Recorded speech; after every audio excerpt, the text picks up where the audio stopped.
الله الرحمن الرحيم السلام عليكم ورحمة الله وبركاته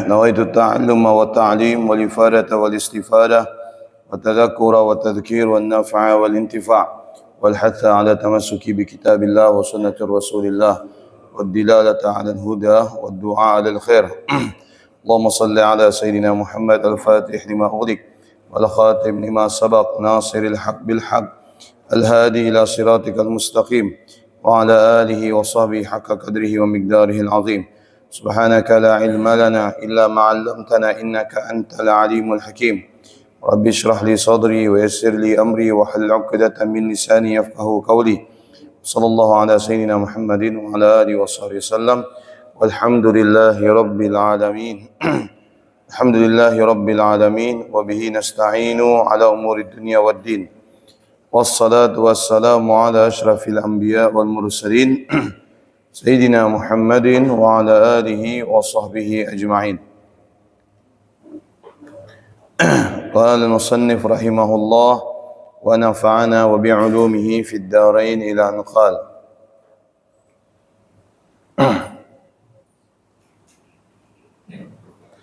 عن أبي عبد الله جابر بن عبد الله الأنصاري رضي الله تعالى عنهما أن رجلا سأل رسول الله صلى الله عليه وسلم فقال أرأيت إذا صليت المكتوبات وصمت رمضان وأحللت الحلال وحرمتم الحرام ولم أزد على ذلك أأدخل الجنة قال نعم رواه مسلم ومعنى حرمت الحرام اجتنبته ومعنى أحللت الحلال فعلته معتقدا حله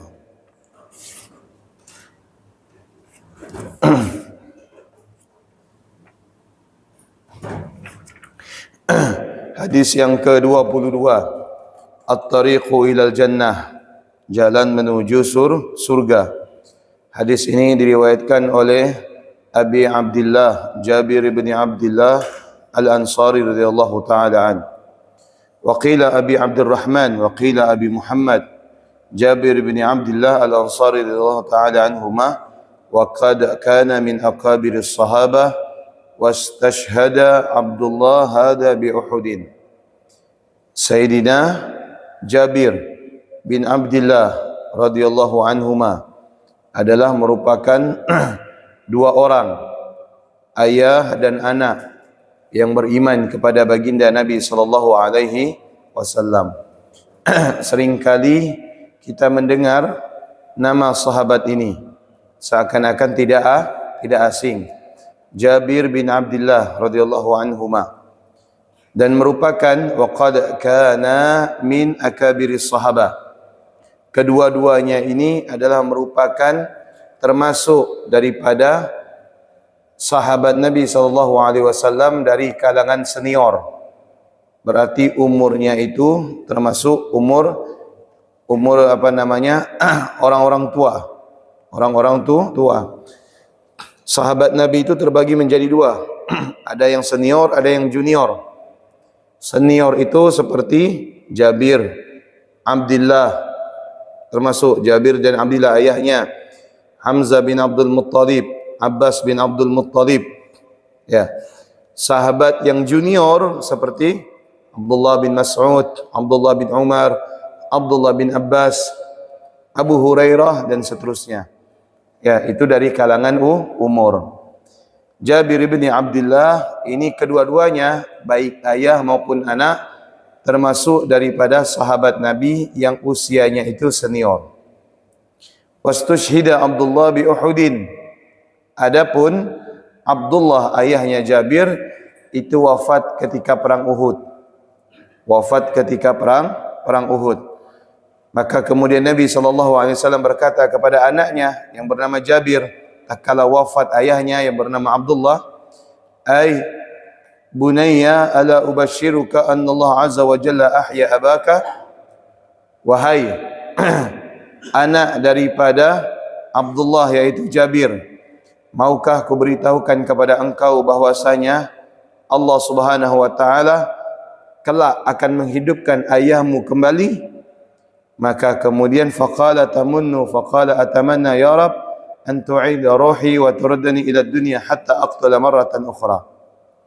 Maka kemudian Rasulullah bersabda, Rasulullah memiliki mukjizat,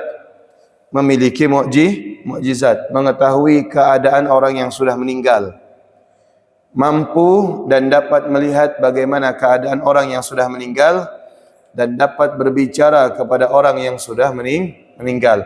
Walaupun orang yang sudah meninggal itu dilihat oleh para sahabat yang lain tidak berbicara. Ya, jadi contoh, ada orang meninggal, Rasulullah ajak bicara. Ini orang yang meninggal berbicara dengan Nabi, tetapi tidak disadari oleh orang-orang selain Nabi. Kalau yang meninggal itu berbicara dengan Nabi SAW. Sama halnya dengan Jabir bin Abdullah radhiyallahu an. Beliau punya anak, ayahnya yang bernama Abdullah. Ketika meninggal, maka Nabi SAW berkata kepada Jabir, wahai Jabir, maukah engkau aku berikan kabar bahwasanya, kabar gembira, Allah Subhanahu wa taala akan menghidupkan ayahmu kembali? Maka kemudian, ya, sesungguhnya kami ini menginginkan. Tetapi maksud Nabi itu berbeda. Apa maksud Nabi? Atamanna ya Rab an tu'ida ruhi wa turaddani ila dunya hatta aqtula marratan ukhra. Qala inni qadaitu annahum ilaiha la yarji'un. Kata yang sudah meninggal ini kepada baginda Nabi, saya sangat berangan-angan, andaikan saya ini dikembalikan oleh Allah ruhnya, maka niscaya saya akan turun kembali di medan perang untuk berjihad di jalan Allah, sampai meninggal, hidup kembali, meninggal, hidup kembali, sampai hari kiamat.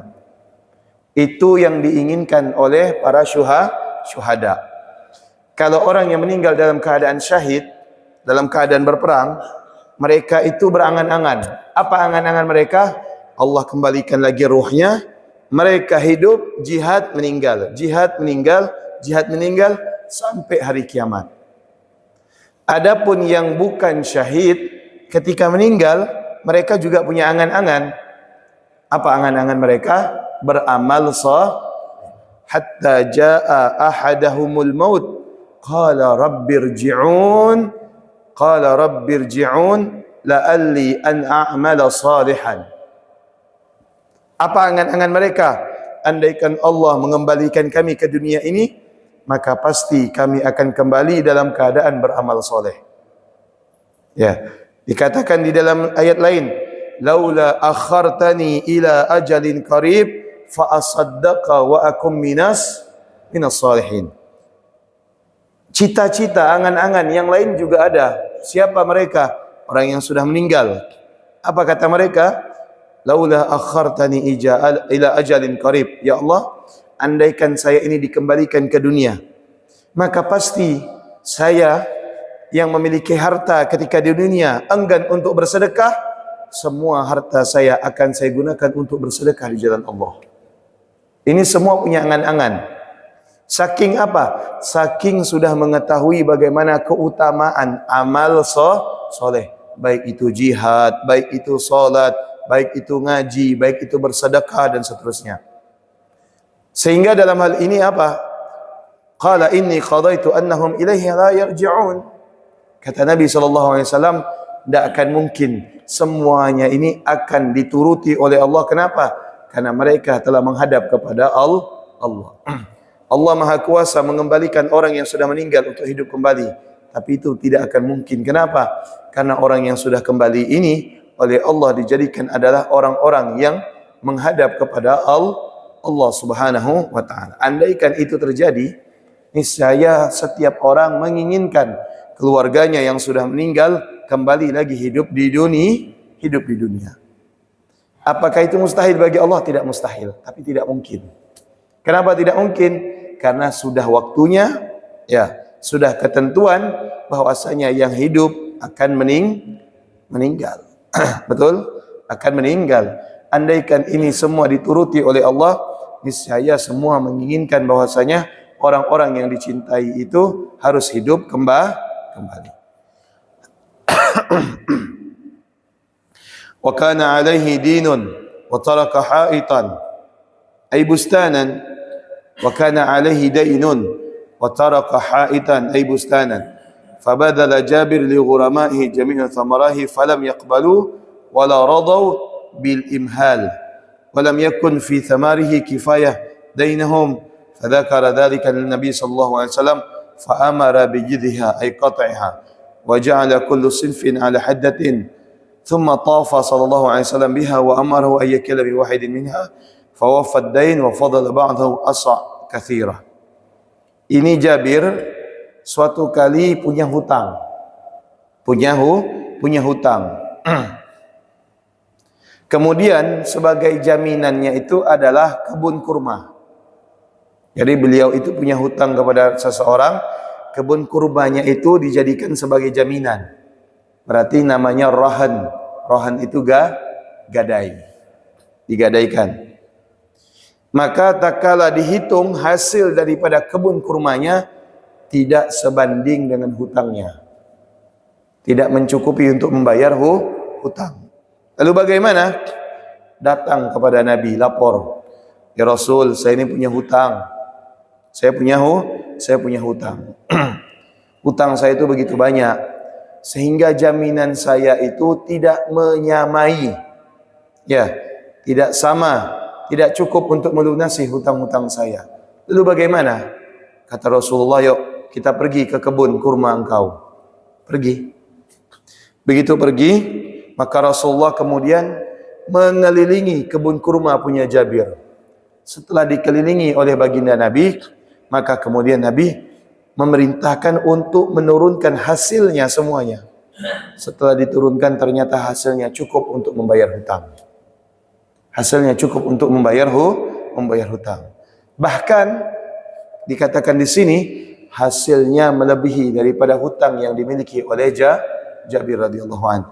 Ini salah satu mukjizat daripada baginda Nabi sallallahu alaihi wasallam. Nah, di sini menunjukkan bahwasanya bagaimana para sahabat bertawassul kepada Nabi, ya, baik dikala Nabi itu dalam keadaan hidup atau Nabi sudah meninggal. Tawassul itu adalah meminta kepada Allah melalui perantara, dan ini diperbolehkan. Meminta kepada Allah melalui perantara, dan ini diperbolehkan, bukan syirik. Ya, bukan syirik, karena memang sesuatu diberikan Allah melalui perantara. Betul enggak? Kita hidup di dunia ini melalui perantara. Siapa perantara kita? Orang tua. Apakah Allah ciptakan kita langsung? Ting ting ting ting ting ting gitu? Enggak. Kayak film. Enggak. Tapi perantara ini namanya proses. Proses. Kita sakit. Kenapa tidak minta sembuh sama Allah langsung? Kenapa harus berobat? Perantara melalui dokter. Dokter yang menyembuhkan, memberikan resep, yang memeriksa, yang mengoperasi, dan lain sebagainya. Akhirnya kita bisa sembuh. Semuanya ini melalui perantara. Tidak ada instan. Makanya kalau ada orang mengharamkan tawassul, saya mau tanya, kira-kira sakit itu berobat enggak dia? Pasti berobat. Berobat itu tawassul kita kepada Allah. Kita ini bukan nabi yang tidak perlu ke dokter. Kita ini bukan nabi yang tidak perlu bekerja. Semua dikirimkan oleh Allah. Kita ini manusia biasa. Antara kita dengan Allah terdapat yang namanya hijab, perantara. Kalau nabi dan rasul berbeda dengan kita. Mereka tinggal minta kepada Allah, Allah beri dalam waktu sekejap. Allah beri dalam waktu sekejap.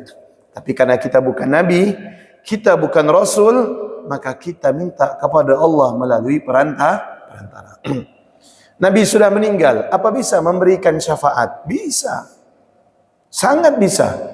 Coba tanya kepada orang yang bertawassul kepada Nabi setelah Nabi wafat. Apa hajat mereka? Dipenuhi oleh Allah? Dipenuhi oleh Allah. Dipenuhi oleh Allah. Padahal mereka minta kepada Allah setelah wafatnya baginda Nabi SAW. Di zaman Sultan Hamid, kita mungkin pernah lihat videonya. Ada orang ngadap Sultan Hamid. Sultan Hamid itu sultan di masa Turki Utsmani, atau yang kita kenal dengan yang namanya dinasti Ottoman. Dinasti Ottoman. Sultan Hamid ini punya kebiasaan. Apa kebiasaan Sultan Hamid? Setiap mau tidur baca salawat kepada Nabi minimal 1000 kali. Minimal 1000 kali. Hingga suatu kali datang seorang rakyat ingin menemui Sultan Hamid. Dan dia bilang kepada ajudannya. Ajudannya Sultan Hamid itu namanya Pasha. Kalau bahasa kita tuh menteri. Bahasa mereka itu Pasha. Pasha itu ajudannya Sultan. Akhirnya Pasha ini menghadap kepada Sultan Hamid. Sultan, di luar tuh ada orang. Ada apa? Dia bilang Sultan punya hutang kepada dia. Mana ada pula raja punya hutang kepada rakyat? Ya kan? Kata Sultan, ya coba suruh masuk. Saya pengen tahu siapa sih orang yang saya punya hutang. Masuk. Ketika masuk dalam keadaan bergetar.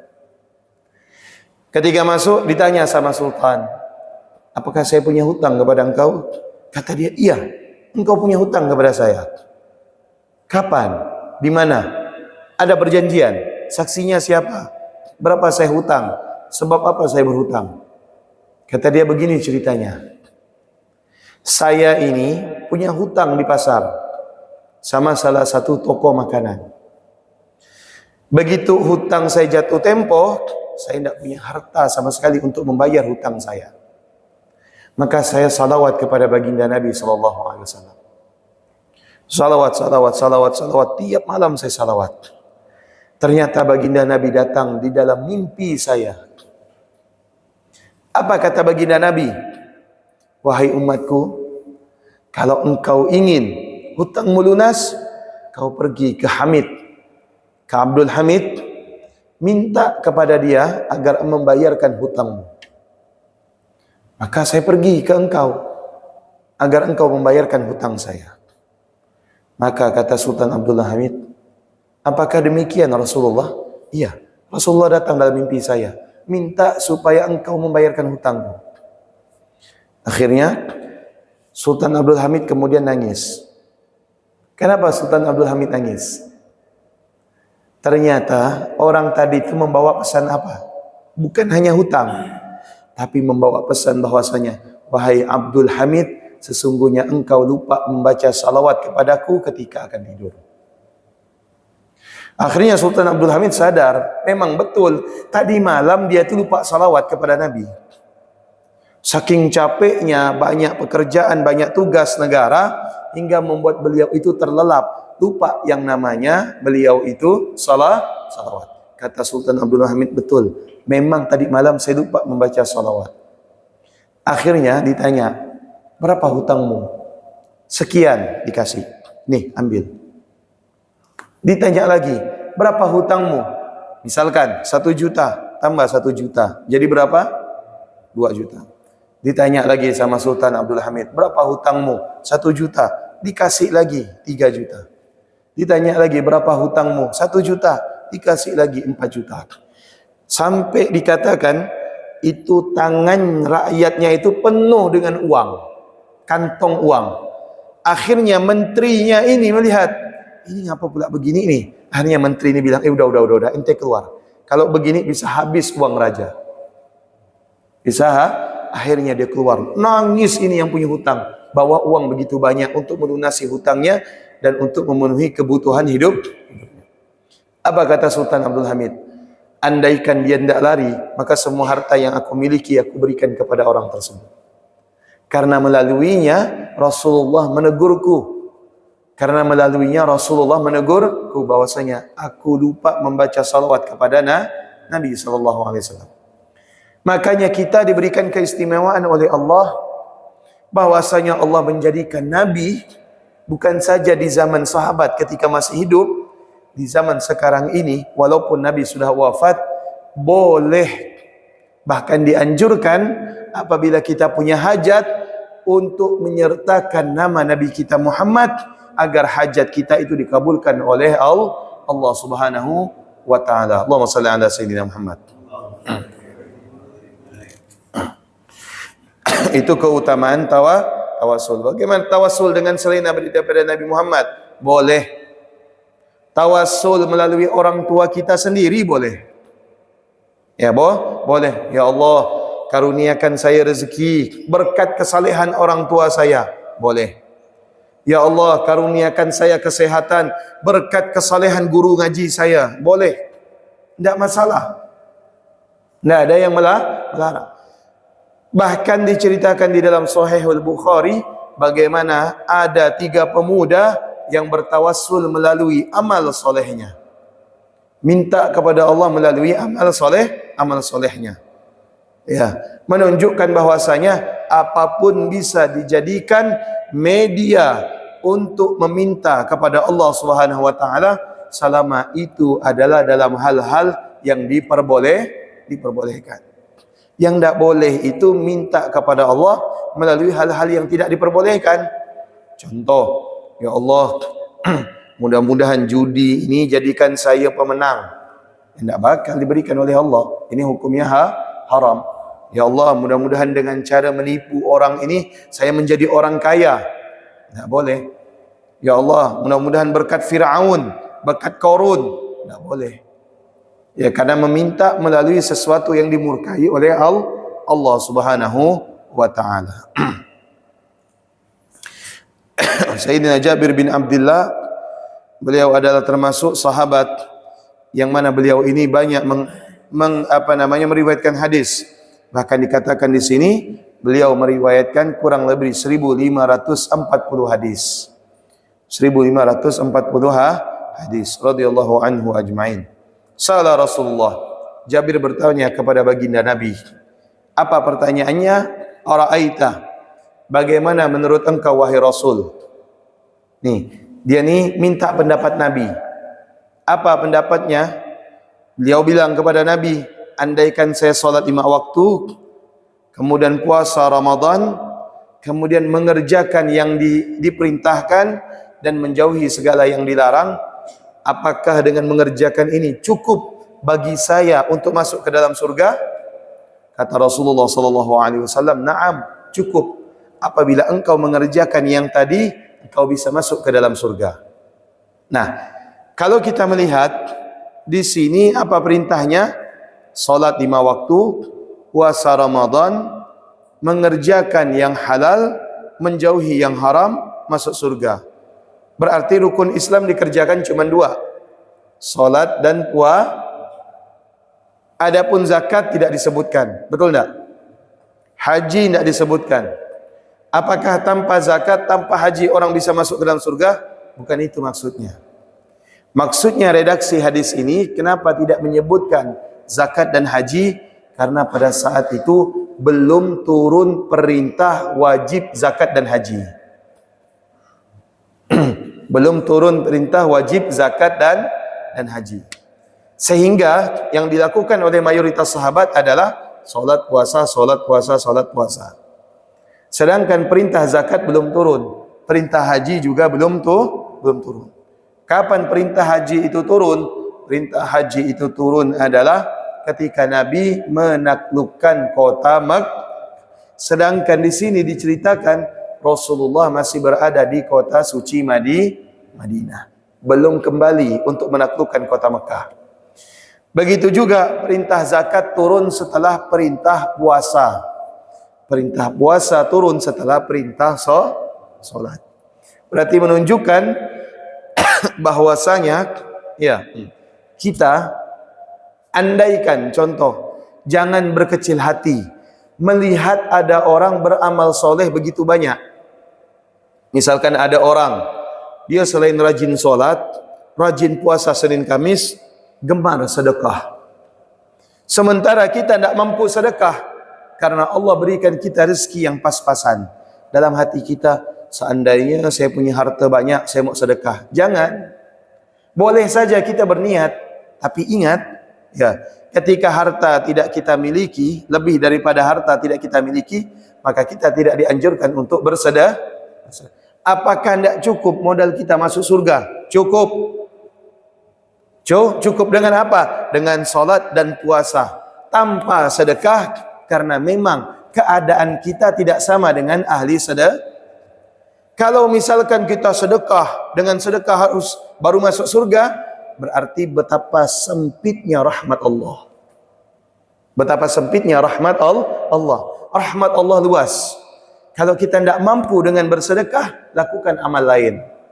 Ada yang namanya solat, ada yang namanya puasa, ada yang namanya baca Quran, ada yang namanya amar ma'ruf, ada yang namanya i'tikaf, ada yang namanya berkata baik.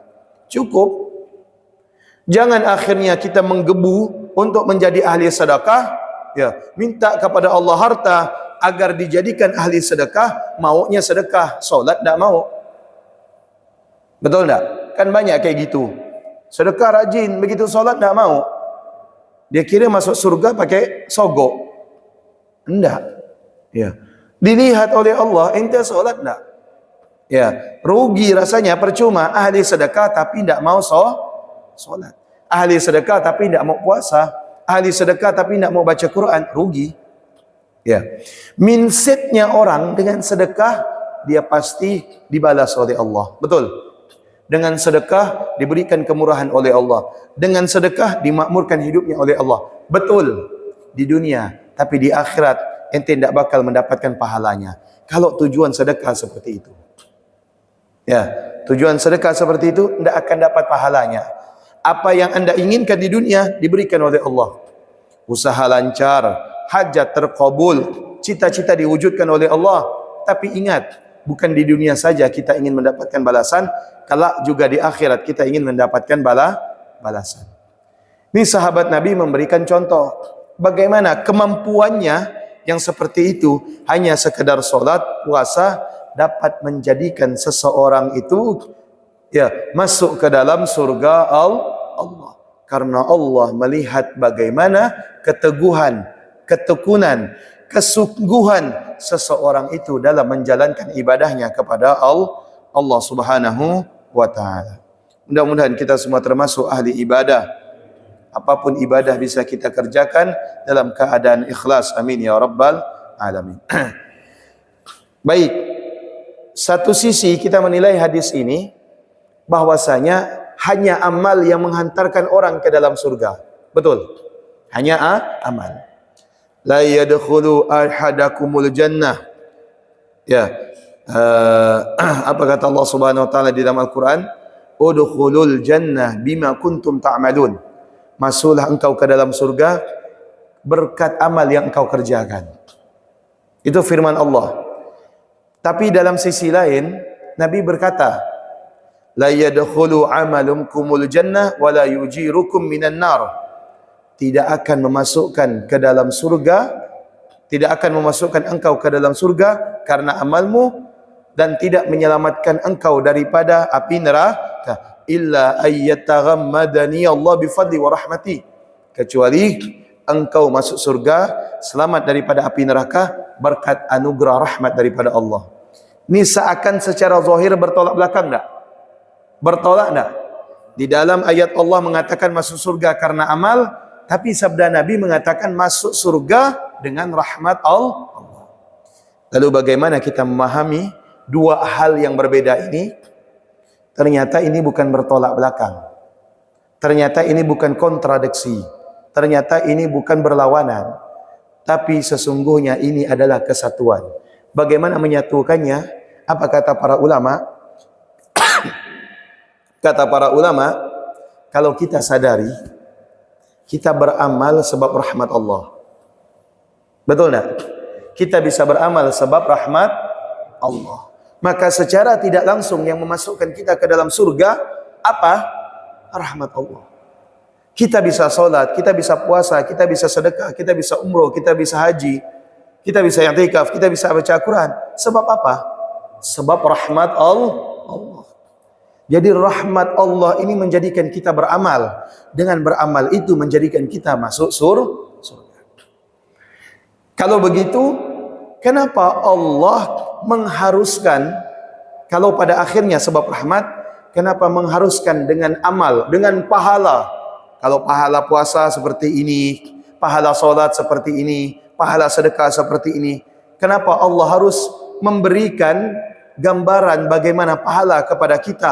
Kalau toh pada akhirnya kita masuk surga, sadar karena rahmat Allah. Apa jawaban ahli tasawuf? Kata ahli tasawuf, kita ini laksana anak kecil.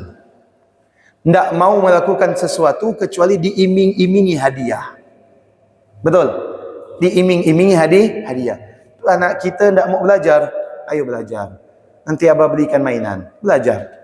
Ayo sekolah, nanti abah belikan es krim, sekolah. Betul? Kita laksana tidak ubahnya anak kecil. Mau melakukan amal apabila di dalamnya ada pahala. Betul tak? Apabila adanya di dalam amal tersebut pahala. Seakan kalau tidak ada pahala kita tidak mau. Makanya Allah jadikan setiap amal ibadah itu ada pahalanya masing-masing. Yang bersyukur dapat pahala, yang bersabar dapat pahala, yang qanaah dapat pahala, yang ridho dapat pahala. Kemudian apa? Yang bersabar dapat pahala dan seterusnya. Semuanya ini dijadikan oleh Allah pahala masing-masing untuk menghibur kita agar kita ini mau beramal. Coba tidak ada pahalanya, tidak mau beramal. Betul tidak? Tidak mau beramal. Karena ada pahalanya kita beramal. Dengan beramal kita masuk ke dalam surga dan kita menyadari bahwasanya setiap amal yang kita kerjakan sebab rahmat dan karunia daripada Allah Subhanahu wa taala. Semoga Allah merahmati kita dan dengan rahmatnya kita bisa beramal dan dengan amal kita bisa masuk ke dalam surga. Amin ya rabbal alamin. Wallahu a'lam bissawab. Ada yang mau ditanyakan?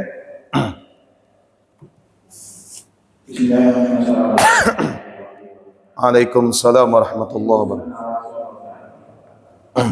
Tentang ya. Ya. Yang kedua, kapan waktu yang sadar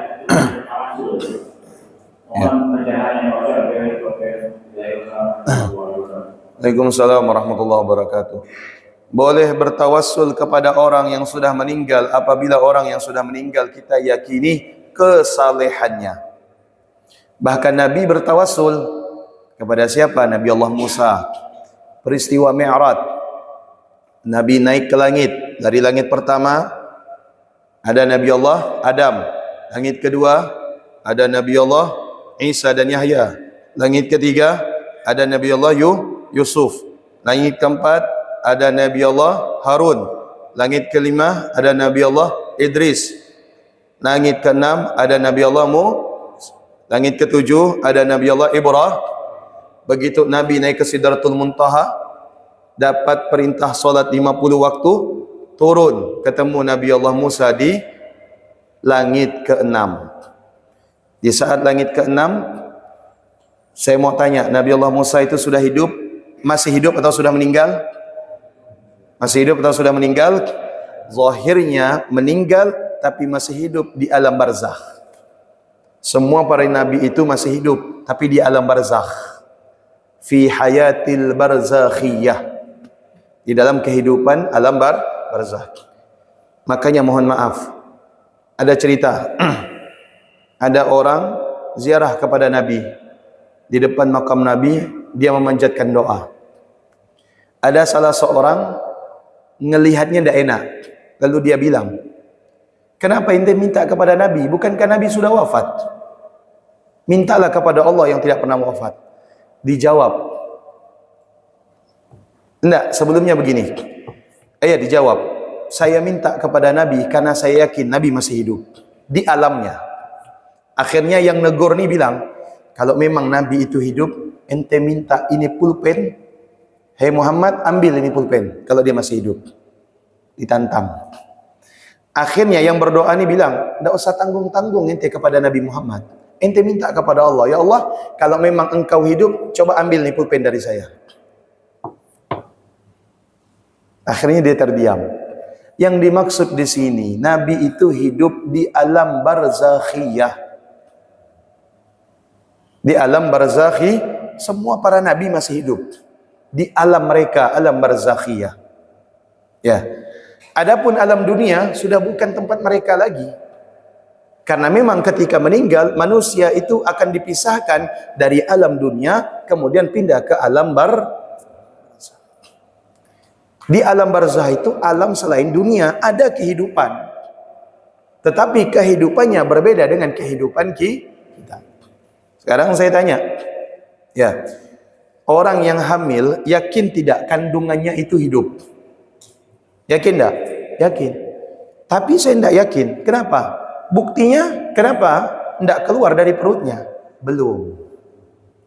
Hidup di alamnya, betul. Hidup di alamnya, di dunianya bayi ini hidup. Pada waktunya dia akan keluar. Nah, ketika kita bertawassul kepada orang yang sudah meninggal, ya, seakan-akan dia masih hidup, memang dia masih hidup di alamnya. Dan memang dianjurkan kita untuk bertawassul kepada mereka. Kenapa? Karena antara mereka dengan Allah jaraknya dekat.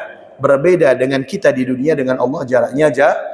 Karena kita dipisahkan oleh jarak yang namanya dunia. Boleh kita tawassul kepada mereka. Ya, selama kita meyakini mereka itu termasuk daripada orang-orang saleh, orang-orang yang istimewa. Yang kedua, kapan waktu yang terbaik untuk tawassul? Setiap waktu boleh. Setiap waktu boleh. Salah satunya kita tawassul melalui doa. Doa itu tawassul bukan? Doa itu tawassul. Kan kita meyakini Allah itu Maha memberi, betul? Apakah Allah ini memberi terlebih dahulu kita meminta? Tidak. Tanpa kita meminta Allah memberi. Tapi kalau begitu kenapa kita doa? Kenapa kita harus doa? Kalau memang kita yakini Allah Maha memberi, menunjukkan bahwasanya berdoa menunjukkan kita itu lemah. Dengan berdoa menunjukkan kita itu lemah. Kita itu perlu, kita itu butuh. Ya, maka dengan berdoa ini adalah tawassul agar keinginan kita itu diberikan oleh Allah Subhanahu wa taala. Jelas ya?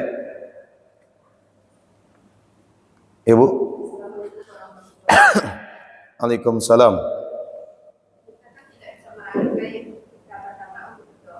Jadi kalau bertawassul itu tolong diberikan bahasa ya Allah yang tawassul. Oke. Baik.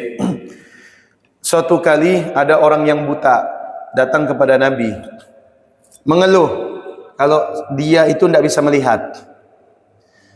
Akhirnya Nabi SAW bilang, la in sabarta, kalau engkau bersabar buta terhadap butamu, maka engkau akan mendapatkan ganjaran di sisi Allah di akhirat yang sangat besar. Ternyata dia tidak sabar. Tidak sabar maksudnya bukan dia tidak mau buta, bukan dia tidak rela dengan ketetapan Allah, tapi dia ingin melihat bagaimana indahnya Nabi SAW. Maka akhirnya dia bilang, tidak wahai Rasul, saya ingin dapat melihat. Akhirnya Nabi bilang, Nabi ajarkan, ayo berdoa, kata Nabi. Baik. Allahumma inni, ya Allah sesungguhnya aku as'aluka, memohon kepadamu, wa atawassalu ilaika, dan bertawassul, memohon melalui perantara kepadamu, bijahi nabiyyika Muhammadin, dengan kedudukan nabimu Muhammad sallallahu alaihi wasallam. Allahumma inni as'aluka wa tawajjuh ilaika bi nabiyyika Muhammadin sallallahu alaihi wasallam, nabiyur rahmah, yang mana nabimu ini adalah merupakan nabi yang penuh dengan rahmatnya. Ya. Selesai dia bertawassul kepada Nabi, padahal Nabi itu masih ada. Kalau memang tawassul ini tidak diperbolehkan, pasti Nabi bilang, tidak usah minta kepada saya, minta langsung kepada Allah. Betul? Tapi Nabi ajarkan, ayo, didikte sama Nabi. Begini caranya, minta kepada Allah melalui perantara saya. Bijahi nabiyyika Muhammad, melalui perantara saya. Akhirnya, setelah berdoa, maka kemudian Allah bukakan matanya dan dia melihat Nabi SAW. Sembuh. Jadi kalau kalimat tawassul itu yang bagus, ya Allah, sesungguhnya saya memohon dan meminta melalui perantara amal orang tua saya, melalui kedudukan guru-guru saya. Nah, seperti itu. Ya. Memohon melalui perantara orang tua, perantara amal, perantara doa, perantara sedekah, perantara solat, perantara baca Quran. Semua bisa dijadikan media tawassul. Setelah itu baru kemudian kita sampaikan keperluan kita, hajat kita. Nah, setelah itu baru kita sampaikan keperluan kita. Itu diantara redaksinya. Yang kedua, dikatakan di dalam Sahih Bukhari, ada 3 pemuda yang masuk ke dalam gua dan kemudian otomatis gua itu tertutup mulutnya, tidak bisa keluar. Akhirnya ketiga pemuda ini bersepakat, ya sudah, kita bertawassul saja. Ini ada dalam Sahih Bukhari. Tawassul dengan apa? Dengan amal soleh. Yang satu bilang, baik, saya dulu ya, minta sama Allah, ya Allah, kalau memang salat saya selama saya hidup Engkau terima, maka saya memohon bukakan pintu ini untuk saya supaya saya bisa keluar. Terbuka sedikit. Yang satu udah. Yang kedua, ya Allah, kalau memang selama hidup saya amal ibadah saya diterima, maka jadikan pintu gua ini terbuka. Terbuka sedikit. Yang ketiga ini luar biasa. Apa amalnya? Ya Allah, suatu kali saya membelikan susu untuk orang tua saya. Begitu saya pulang, orang tua saya dalam keadaan tertidur karena nunggu susu itu lama. Karena memang saya harus kerja dulu, dapat uang baru saya beli susu. Akhirnya saya berdiri, nunggu orang tua saya sampai bangun tidur. Luar biasanya. Nunggu orang tua saya sampai bangun tidur. Begitu bangun tidur, baru susu itu saya berikan. Kalau kita kan enggak, masukkan kulkas ya. Atau bangunkan, mak-maknya susunya, minumlah. Dari tadi dah saya beli ini. Ya kan? Ditunggu. Akhirnya pemuda ini bilang apa? Ya Allah, kalau memang ini engkau nilai sebagai bakti saya kepada orang tua yang tulus, tolong bukakan pintu gua ini. Terbuka itu pintu gua. Kalau kita mau ngetes amal kita diterima oleh Allah, coba tes ini. Dan saya sudah membuktikan. Tahun 2004 saya mau naik pesawat. Waktu itu untung-untungan saya naik pesawat. Karena pesawat waktu itu masih mahal. Dari Pontianak ke Surabaya. Begitu saya masuk pesawat, saya dapati seat saya udah ada orang. Loh, gimana ini? Kok bisa double? Waktu itu pesawatnya Batavia Air. Kok double nih? Saya panggil pramugari, Mbak, ini ngapa double nih Mbak? Udah ada yang duduk. Yang duduk pun megang tiket sama dengan saya. Ah, sebentar Pak ya, saya suruh keluar. Ternyata pesawatnya udah full. Otomatis saya enggak berangkat. Ke tepi saya berdoa saya. Ya Allah, saya balik nih karena mau balik ke pondok. Sana saya mau balik ke pondok. Waktu itu saya habis sakit. Pulang ke Pontianak, berobat, balik ke pondok. Saya minta ya Allah dengan kedudukan, keikhlasan guru saya, Al-Habib Hasan Baharun. Ya, saya mau terbang balik ke pondok secepatnya. Mudah-mudahan saya dapat seat. Ternyata apa? Seat saya sebenarnya belakang. Yang di depan ini orang disuruh keluar, saya disuruh duduk, pintu langsung ditutup. Berangkat. Itu saya buktikan tawassul. Nah, kalau kita mau membuktikan amal kita, coba tawassul. Diterima dah. Kalau dikabulkan oleh Allah berarti diterima. Kalau enggak berarti ada apa? Itu yang namanya Dan sebenarnya sering kita tuh tawassul. Ngetes, betul enggak? Ini kena enggak ya? Kena enggak nih? Bisa enggak nih? Ah, bisa. Bismillah. Bismillah itu tawassul. Ya, bismillah itu tawassul. Oh, insyaallah bisa nih. Menang ya? Insyaallah bisa. Ya, tadi saya udah ngasih orang sedekah. Mudah-mudahan lancar urusan kita. Ternyata bisa. Itu tawassul namanya. Tawassul. Jelas ya? Ya. Waalaikumsalam warahmatullahi wabarakatuh. Ya. Dari masalah tawassul itu boleh kita jawab kapan sudah jawab oleh Saya akan bertanya, menurut pengalaman saya, sejak saya meningkat desa. Kalau yang mau saya jelaskan cara-cara perintah Nabi untuk tawasul dan riwayatnya sudah jelas, terutama yang Ustaz singgung yang lebih baik kepada orang yang sakit.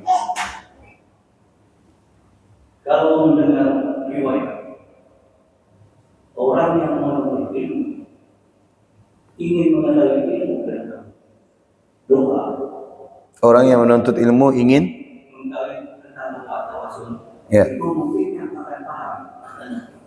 Ya. Yang menjadi persoalan ini, kita bisa tahu, ya pasti orang ilmu atau tidak. Jadi dia ikut-ikutan. Ikutan ini tidak tahu. Karena saya melihat satu hamba Allah begitu kuat. Saya tahu orang ini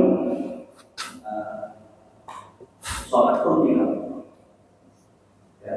Lalu perbuatan yang orang itu sering dilakukan. Dan dia ikut orang yang dia disesat orang itu. Jadi dia di samping gitu. Nah, dia bertawasul juga. Tapi tidak tahu apa yang dibaca, apa yang mau. Dan kepada siapa? Sedangkan dia sendiri termasuk orang itu kan tidak mengetahui yang meninggal ini atau orang saleh atau kebijakan atau bukan orang yang saleh. Apakah itu tidak termasuk salah? Satu. Kedua, apakah khusus orang saleh atau khusus orang kaya atau pemimpin? Sebab kalau menurut riwayat banyak orang-orang besar sesudah Nabi, sahabat dan Nabi Israel, kan ada orang kaya. Orang kaya ini memang hebat, tapi kita tidak tahu apa dia kaya karena dia semua salat dan ibadah saya lainnya, tapi dia kaya ternyata. Dan ada juga yang kaya itu dia rajin salat dan puasa haji lah. Kita kan tidak bisa mengetahui yang sebenarnya. Kalau mengetahui riwayat Nabi, yang Ustaz tidak atau sahabat itu sudah jelas. Saya mempercayai karena saya juga banyak mendengar tentang doa yang dikabulkan, tentang sholat yang dikabulkan. Bagaimana kalau ketemu hal-hal yang demikian? Jika bertanya misalnya bukan kepada orang saya, kepada Allah, berilah saya kejayaan dengan harta yang pernah menjadikan Allah kepada orang ini, atau berilah saya kekuasaan yang pernah dipakai yang diberikan Allah kepada hamba yang ini. Apakah itu tidak menyalahi? Assalamualaikum warahmatullahi wabarakatuh. Assalamualaikum warahmatullahi wabarakatuh. Baik. Pertama, ada kalanya kita ini mengikuti dan sesuai dengan prasangka orang yang kita ikuti. Seperti misalkan kita ngikuti guru kita ziarah ke makam para wali. Di situ guru kita bertawassul dan kita tidak mengetahui siapa sebenarnya yang dikatakan wali ini. Nah, di sini kita mewakilkan keyakinan kita kepada seorang guru dan itu boleh. Dan itu boleh mewakilkan keyakinan kita kepada seorang guru. Dan guru kita lebih mengetahui keadaan orang tersebut ketimbang kita. Nah, dalam hal ini seringkali kita waktu umroh dipimpin oleh siapa? Mutawif. Betul? Meyakini, menyerahkan urusan ibadah kita kepada mutawif. Padahal kita tidak kenal mutawif ini. Kenalnya di sana. Ya, kenalnya di sana. Padahal tidak semua mutawif itu punya ilmu. Kadang tukang supir bis pun jadi mutawif. Maka hati-hati cari mutawif. Nah, di sini menunjukkan bahwasanya bolehnya kita menyerahkan, ya, menyerahkan urusan ini kepada mereka karena barangkali lebih mengetahui. Dan ingat, bertawassulnya kita itu adalah dalam bentuk ubudiyah, ibadah kepada Allah. Bukan tujuan untuk menyekutukan Allah. Ya, karena segala sesuatu diberikan oleh Allah melalui perantara. Dan kita minta perantara ini melalui perantara. Tentunya meminta ini dalam rangka ubudiyah, ibadah kepada Allah, bukan dalam rangka menyekutukan. Menyekutukan itu lain lagi. Kita meyakini sesuatu ini memberi kita manfaat, ya, selain daripada Allah. Itu menyekutukan. Adapun tawassul enggak, meminta kepada Allah melalui perantara. Meminta kepada Allah melalui perantara, dan itu sah-sah saja. Jelas sah-sah saja. Ada yang orang yang terkenal dengan kedermawanannya meninggal, kita tawassul kepada orang tersebut karena kedermawanannya, boleh. Ada orang terkenal dengan Qur'annya meninggal, kita minta kepada Allah berkat Al-Quran, ya, keteguhan Al-Quran yang dimiliki orang soleh tersebut. Silakan. Ada orang yang terkenal dengan kealimannya ketika masa hidup, kita minta kepada Allah melalui kealimannya, melalui ilmunya, boleh. Yang tidak boleh itu meminta melalui sisi yang tidak baik. Misalkan sudah tahu ini masa hidupnya orang tidak baik, kenapa kita ke kuburannya? Ada orang cari kuburannya Namrud, ada orang cari kuburannya Qarun. Ngapain ke sana? Supaya kita dapat harta karun. Tidak boleh, tidak boleh. Sudah saya? Wallahu a'lam bishawab. Semoga Allah jadikan kita ahli istiqamah, dan semoga amal ibadah kita diterima oleh Allah, dan semoga Allah karuniakan kita rahmatnya, dan semoga kita bisa masuk ke dalam surga Allah berkat karunia-Nya. Amin ya rabbal alamin. Bismillahirrahmanirrahim. Subhanakallahumma wa bihamdika asyhadu an la ilaha illa anta astaghfiruka wa atubu ilaik. Assalamualaikum warahmatullahi wabarakatuh.